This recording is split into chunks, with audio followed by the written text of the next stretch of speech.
তৃণমূল নেতা তথা স্কুল পরিচালন সমিতির সভাপতির বিরুদ্ধে ছাত্রীদের অশ্লীল মেসেজ পাঠানোর অভিযোগের ঘটনায় চাঞ্চল্য ছড়ালো কোচবিহার রাজারহাট উচ্চ বিদ্যালয়ে। ঘটনায় বিদ্যালয়ের বর্তমান ও প্রাক্তন ছাত্রছাত্রীরা বিক্ষোভে সামিল হয়।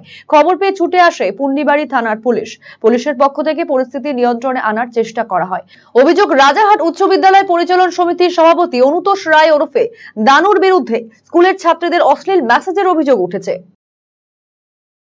অভিযোগ বলতে দেখুন, আমরা এই ব্যাপারে অবহিত ছিলাম না কাল অবধি বা আজ সকাল অবধি। আমরা আজকে আরজি করের প্রতিবাদে একটা প্রতিবাদ মিছিল বের করার প্রস্তুতি নিচ্ছিলাম। ঠিক সেই সময়ই 12 ক্লাসের দুটি মেয়ে ওরা ইমোশনাল হয়ে ভেঙে পড়ে এবং ওরা কনফেস করে যে ওরাও এরকম ধরনের কিছু অত্যাচারের শিকার হয়ে আসছে বেশ কিছুদিন ধরে, কয়েক মাস ধরে। এবং কার দ্বারা আমাদের স্কুলেরই প্রেসিডেন্ট অনুতোষ রায়, তিনি নাকি ভার্চুয়ালি ওকে অনেক অ্যাবিউজ করেছেন এতদিন ধরে। অনেক প্রপোজাল দিয়েছেন বিভিন্ন হোটেল রেস্টুরেন্টে দেখা করার জন্য এবং আরও অনেক। ও এতদিন এগুলো ফ্ল্যাশ আউট হলে ভয় হবে, সামাজিক একটা অসুবিধার মধ্যে পড়তে পারে, যেহেতু ওরা খুব দুস্থ দরিদ্র পরিবারে, সেজন্য কিছু বলেনি। কিন্তু আজকে ও একটা বলার পরিবেশ পেয়ে আমাদের মধ্যে এই ব্যাপারটা বলেছি এবং আমরা সব এতক্ষণ ধরে আমরা সুবিচারের অপেক্ষায় বসে রয়েছি। শেষ পর্যন্ত হেডমাস্টারমশাই থানাতে রিপোর্ট করেছেন, পুলিশ এসেছেন, তিনি রিপোর্ট লিখেছে। স্কুলের প্রেসিডেন্টের পদে রয়েছে পরিচালন সমিতি। এর আগেও কি এরকম কোনো অভিযোগ বা কিছু এসেছিলেন? ওনার বিরুদ্ধে আমরা এই ধরনের অভিযোগ এর আগে কখনো পাইনি, তবে এখন শোনা যাচ্ছে উনি নাকি আমাদের প্রাক্তনীদের সঙ্গেও এরকম কিছু কাণ্ডে জড়িত ছিলেন। তারা এখন প্রত্যেকের সঙ্গে কথা বলে প্রত্যেকে এক একজন এক একটা অভিযোগ কিন্তু এখন ছাত্রীদের কাছে থেকে আজকে দুপুর 2টোর পরে ছাত্রীরা অভিযোগ করেছে যে বিদ্যালয়ের প্রেসিডেন্টের নামে যে তিনি কুরুচিকর কিছু মেসেজ করেছেন এবং সেই অভিযোগ পাওয়া মাত্র আমরা বিদ্যালয়ের মাস্টারমশাই, এমনকি এই অভিযোগ শুধুমাত্র বিদ্যালয়ের ছাত্রছাত্রীদের কাছ থেকে আসেনি, বিদ্যালয়ের ম্যাডামদের কাছ থেকেও এসেছে সেই অভিযোগ।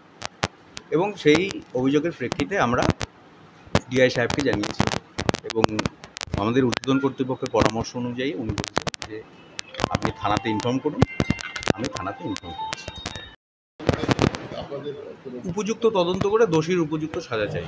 বিদ্যালয়ের প্রধান শিক্ষক হিসেবে এটাই চাই। আপনার কিছু স্ক্রিনশট জেরক্স তো দেখলাম, প্রিন্ট আউটও দেখলাম, সেগুলো দেখেছেন তো আপনি? হ্যাঁ, সেগুলো আমার কাছে দিয়েছে, আমি সঙ্গে সঙ্গে পুলিশের কাছে দিয়েওছি। আপনি আজও স্কুলে এসেছিলেন?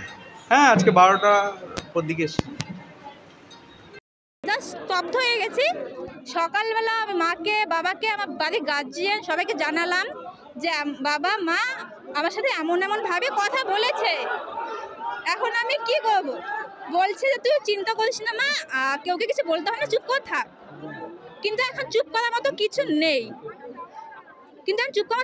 তাও বাধ্য হয়ে আজকে আমি, যেহেতু ওই হত্যাকাণ্ডের বিষয়টা যখন উঠে এসেছে, আজকে আমি বলতে বাধ্য হয়েছি স্যারকে, যে স্যার এগুলো যে আপনারা করছেন যে নারী নির্যাতনের পাশে দাঁড়াতে, কিন্তু আপনাদের স্কুলের স্টুডেন্টের সাথে যে এইভাবে করছে, এইভাবে আচরণ করছে। স্যার বলছে কে? বললাম অনুতোষ রায় কী করেছে আমার সাথে, এগুলো সব স্যারকে বললাম। তো স্যার তারপরে এগুলো স্টেপ নিল।